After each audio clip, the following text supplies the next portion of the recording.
Alright guys, welcome back to 43 Outdoors. This is Josh and this is Coffee Chat number 3. I'm going to do things a little bit different tonight. I'm sitting at my reloading bench doing a little reloading. I'll probably just do an audio commentary tonight and give you a good picture to look at. So my beverage tonight is just a bottle of Nestle Pure Life water. Had a Pepsi with supper there about an hour ago or so, probably won't have no more sodas tonight. Probably had about 3 today, so a couple more than I usually drink, but oh well, it's Saturday. So today is Veterans Day, and I want to wish all the veterans out there a happy Veterans Day. I want to thank you for your service. I have a few family members that are veterans. My grandpa, he was drafted in the Army back in the 50s. He served all his time stateside. I believe my uncle on my married to my mom's sister, he served in Vietnam. I got a few neighbors that were Vietnam vets. I work with several veterans. Veterans are everywhere, so I always like to say thank a vet, because your freedom's part of their service. Also, 1 year ago today, I bought my 6.5 Creedmoor, my Ruger American. It's hard to believe it's been a year. Got roughly, I quit counting, but around 1,000 rounds through it in the last year. Done a lot of things with it. Really, I reached all my goals I wanted to with it last year. And I'm sitting down tonight. I'm doing a little loading for it. Been wanting to do some neck sizing, reloading. I had the 120 grain AMAX bullets that I shot the factory ammo, I guess last spring. I still had that brass. I think I reloaded it one time and I put it back in the box. I've kept that brass separate. But I'm going to neck size it. Got 10 loaded and 10 still to go. Using the same recipe as always. I have changed primers. I used to use Winchester, the large rifle primers, and where I run out a while back and all they had was the CCI. So I've been shooting CCI. Haven't really seen any difference as far as group size or anything. I think they still shoot good. I don't know if they're any better or not, but I got several loaded up with the CCI now, so when I start shooting here probably the next month or so again, we'll kind of compare and see if the groups are any better or worse. This is the week before firearm deer season, shotgun season starts next Friday. This is Saturday. So the bow hunters are out heavy. I've done a little driving around tonight, and hunters out everywhere. This is kind of the last good week of bow season, as they say, before the gun season stirs them up. So kind of back behind the range where I've been shooting, there has been a truck parked on the next road over. I'm probably 99% safe to shoot there, but that 1% of doubt, I'm not going to do any shooting while anybody's hunting. So some other things, the new shotgun I got, the Jerry Miculek Mossberg 930, kind of an update on it.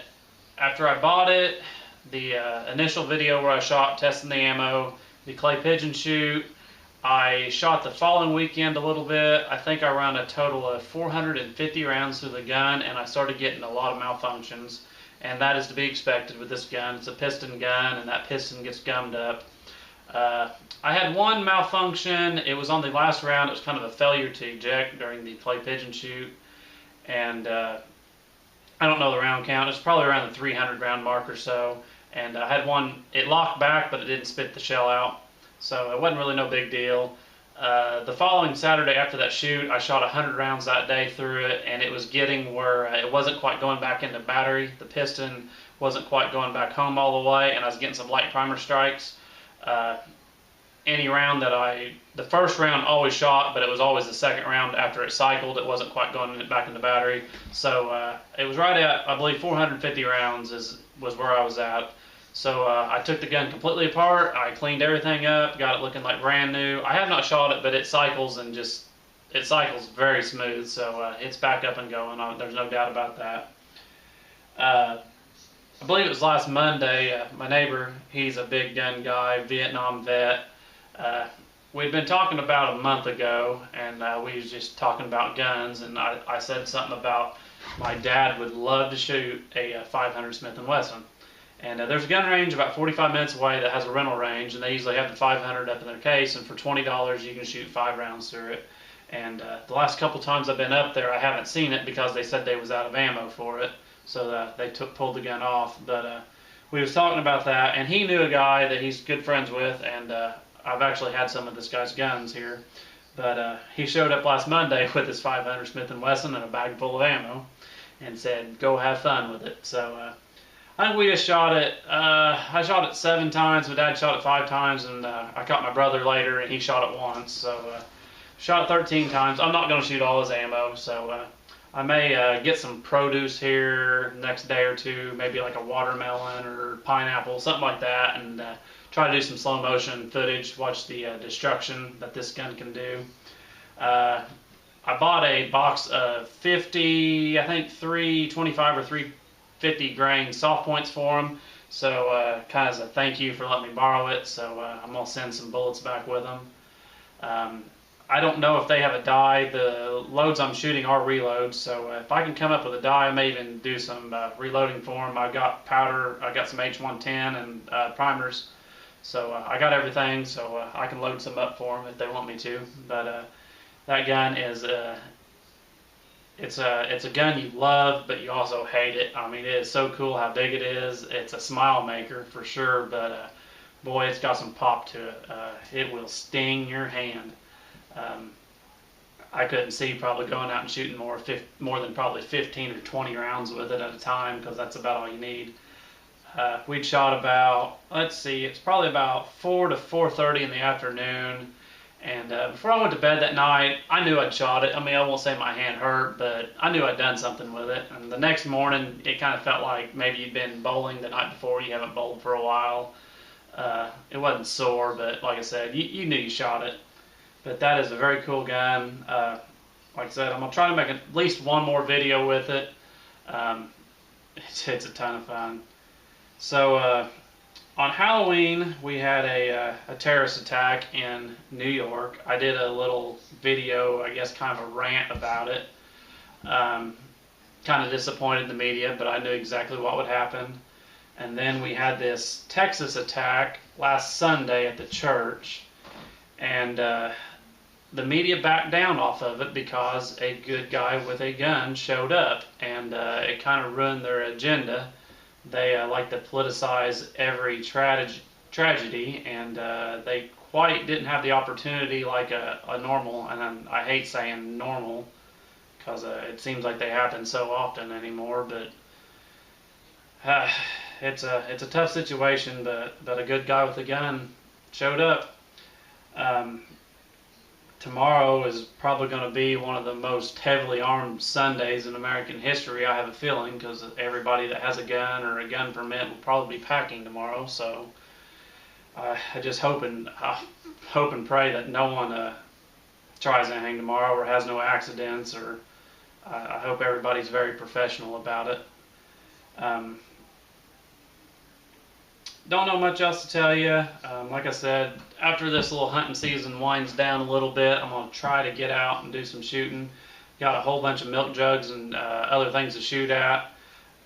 Been wanting to try something, and what I may do is set up a milk jug every 100 yards from 100 out to 1,000 yards, and then see how many shots it takes. I think this would be kind of neat. It'd be cool if some other YouTubers out there try this. I think it'll be kind of cool because shooting at 100 and 200 will be very easy, and then as you stretch it, if your bullet's drifting left or right, I think you'll be able to make the adjustments.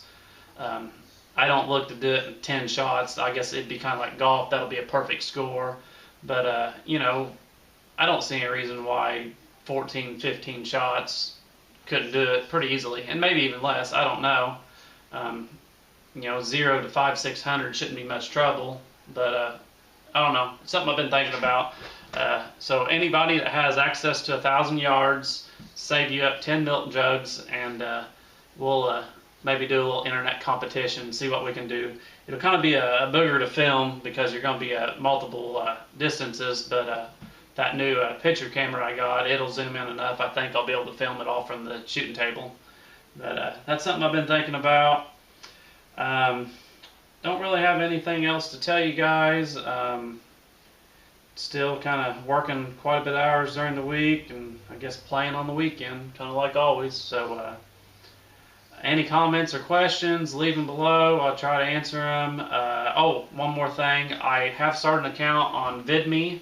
That is www.vidme.com. My channel is still 243 Outdoors, no spaces in it. I have all my videos moved over there. It's just kind of a backup place in case YouTube goes down, shuts gun channels down. I don't think my channel will be shut down. I do believe my channel is flagged, as it seems like every video I upload is automatically limited or no ads. It seems like it stays that way for about 3 days, and then it goes green to monetize. I think I have 3 or 4 videos at this time that is limited. The New York City Halloween tack video being one of them, and that is all commentary. It's all talk. There's no shooting, but I bet I hit every trigger word in their algorithm for as far as what they don't want. So I don't look for that one to go. The books for body armor, that video has been up since, I think I filmed that on the 4th of July, and it's been good ever since. I believe, I don't know how long ago, probably a week ago, it got limited. So YouTube, I think, is testing the waters on these channels by giving strikes and seeing what the outcry is. The time Hickok 45 channel went down, and I think that was the first test of what would happen if a major channel went down, and they was overwhelmed by emails and they had to put it back up. So I believe they're testing the waters. I really do look for some of these big channels to maybe disappear in the next, I don't know, 6 months or so. If they can give them a strike here and a strike there, and then maybe get a third on one, and they'll disappear, and then slowly they'll get another and disappear. I kind of think that's what's going to happen with the gun channels. The small guy like me, I don't think they'll reach us. They may, and it may be like Facebook. One day you'll just wake up and they'll all be deleted. So don't really know the future there. So that's kind of the reason for the vidme. I did put a video up on it exclusive to vidme. It is not on YouTube. I did post it to Facebook. So if anyone doesn't follow Facebook or vidme, you're more than welcome to sneak over there and check it out. I haven't promoted this or nothing, and I'm already picking up a few followers. I don't know how many, so I think I need about 50 to get my account fully verified to unlock some other options. So if you guys don't care, go over to vidme.com/243outdoors, and I believe you follow on it. There is a subscription option once you are verified, but it's a paid subscription, kind of like a fundraiser deal. So we're not going to worry about that, just worry about the followers. And like I said, if we can get 50, that'll get my channel verified and unlock a few other features for me. So I'd appreciate that. So that's all I'm going to say tonight. How long have we went? A little over 13 minutes, so that's not too long of a video for you guys. Like I said, happy Veterans Day, and as always, we'll catch you later.